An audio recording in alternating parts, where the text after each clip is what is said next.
संपूर्ण महाराष्ट्राला हादरा देणाऱ्या परभणी या ठिकाणातील घटना घडल्याच्या नंतर पोलीस कोठडीमध्ये ज्या सोमनाथ व्यंकट सूर्यवंशी वय वर्ष 35 या तरुणाचा मृत्यू झाला, या तरुणाचा पोस्टमॉर्टम रिपोर्ट सध्याला आपल्याला हाती लागलेला आहे।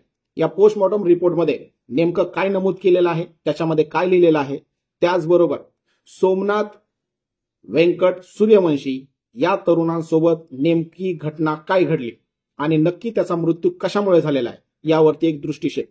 त्याचबरोबर आंबेडकरी चळवळीतील कार्यकर्त्यांच्या आणि नेत्यांच्या त्या 7 मागण्या नेमक्या काय आहेत आणि ज्यावेळी सोमनाथ सूर्यवंशी याचा मृत्यू झाल्याच्या नंतर पोस्टमॉर्टमसाठी एवढा वेळ आणि एवढा कालावधी का आणि कशासाठी घेण्यात आला। सगळ्यात अगोदर 10 डिसेंबर 2024 रोजी महामानव डॉक्टर बाबासाहेब आंबेडकर यांच्या पुतळ्याच्या समोरील संविधानाच्या प्रतिकृतीची विटंबना झालेली होती। याच्यानंतर 11 डिसेंबर 2024 रोजी परभणी बंदची हाक देण्यात आलेली होती।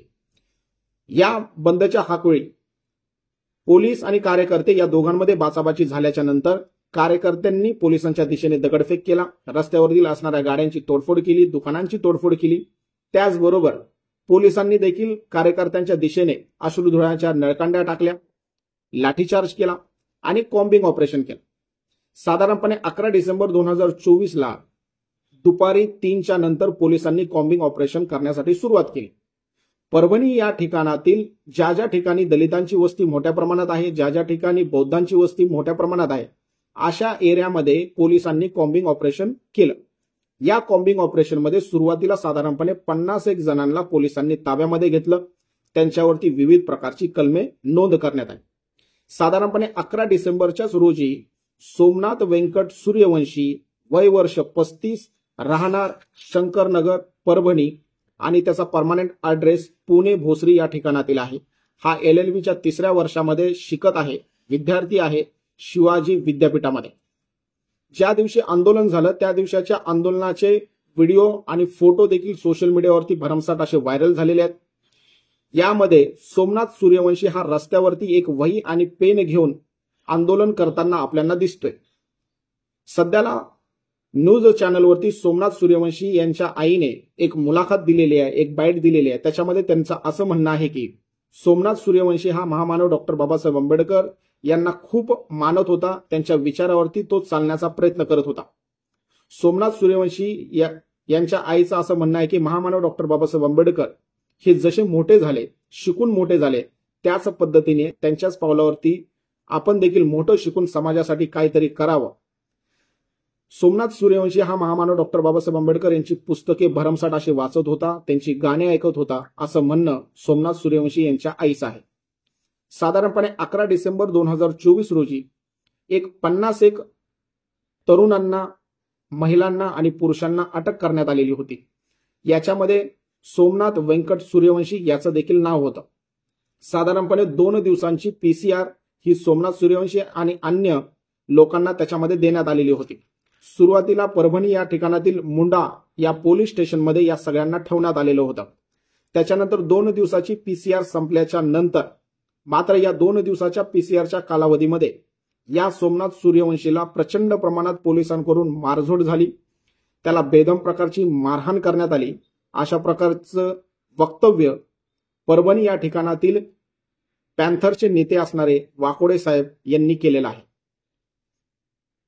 11 डिसेंबरला अटक केल्याच्या नंतर 2 दिवसाची PCR मध्ये सोमनाथ सूर्यवंशी याला ठेवण्यात आलं। 2 दिवसाची PCR संपल्याच्या नंतर त्याला जिल्हा कारागृह या ठिकाणी शिफ्ट करण्यात आलं।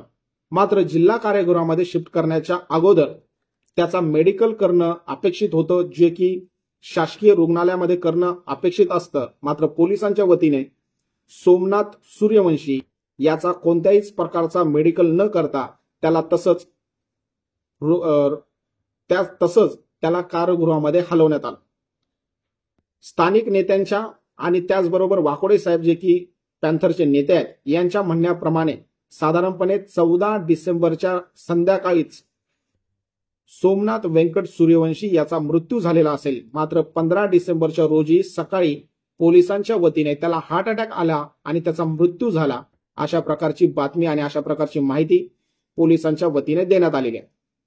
आता सोमनाथ सूर्यवंशी याचा जो मृतदेह होता हा परभणीमधून औरंगाबाद या ठिकाणी कशासाठी आणण्यात आला त्यावरती देखील पॅन्थरचे नेते असणारे वाकोडे साहेब यांनी सांगितलेलं आहे की सोमनाथ सूर्यवंशी याच्या बॉडीला फॉरेन्सिक तपासणी करण्याची होती आणि ही फॉरेन्सिक तपासणी औरंगाबाद या ठिकाणी असल्या कारणास्तव परभणीवरून औरंगाबाद या ठिकाणी आणण्यात आलेला आहे। आता महत्वाचा प्रश्न उरतो तो म्हणजे सोमनाथ सूर्यवंशी याचा पोस्टमॉर्टम रिपोर्ट किंवा पोस्टमॉर्टम करण्यासाठी एवढा कालावधी आणि वेळ का लागण्यात आला। भारताच्या कायद्यानुसार पोस्टमॉर्टम हे दिवसा केलं जातं, पोस्टमॉर्टम करण्यात येतं, सूर्यास्ताच्या नंतर कधीही पोस्टमॉर्टम केलं जात नाही। याचं महत्वाचं कारण असं आहे की पोस्टमॉर्टम मध्ये दोन प्रकार असतात, एक असतो तुमचा इंटरनल आणि दुसरा असतो तुमचा एक्सटर्नल। इंटरनल मध्ये शरीराच्या बॉडीवरती कोणत्या जखमा आहेत का, वण आहेत का किंवा अन्य काही गोष्टींच्या खुणा आहेत का याची तपासणी करावी लागते। जर शरीरावरती जर एखाद्या ठिकाणी लाल चट्टा पडलेला असेल, मारझोडीमध्ये जर लाल भाग झालेला असेल तर हा एक्सटर्नलच्या रिपोर्टमध्ये आणि रात्रीच्या अंधारामध्ये हा लाल चट्टा जांभळ्या कलरचा होतो आणि हा जांभळा कलर फॉरेन्सिक सायन्समध्ये जांभळ्या रंगाला कुठेही उल्लेख केल्या नसल्या कारणास्तव संध्याकाळी 6च्या नंतर कधीही पोस्टमॉर्टम करण्यात येत नाही। ही झाली तुमची कायदेशीर बाब। आता सध्याला सोमनाथ सूर्यवंशी याचा पोस्टमॉर्टम रिपोर्ट आपल्या हाती आलेला आहे। या पोस्टमॉर्टम रिपोर्टमध्ये नेमकं काय लिहिलंय हे जरा नीट समजून घ्या। या पोस्टमॉर्टम रिपोर्टमध्ये सगळ्यात प्रथम सोमनाथ सूर्यवंशी याचं नाव सांगण्यात आलेलं आहे, त्याचं वय सांगण्यात आलेलं आहे आणि नेमका त्याचा मृत्यू कशामुळे झाला हे देखील त्याच्यामध्ये नमूद केलेलं आहे।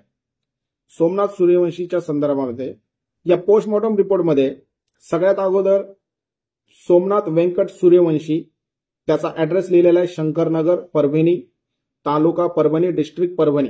त्याच्या खाली जेंडर मेल, वयवर्ष 35 आणि त्याच्या खाली लिहिलेलं आहे की मृत्यूचं नेमकं कारण काय, कशामुळे मृत्यू झालेला आहे।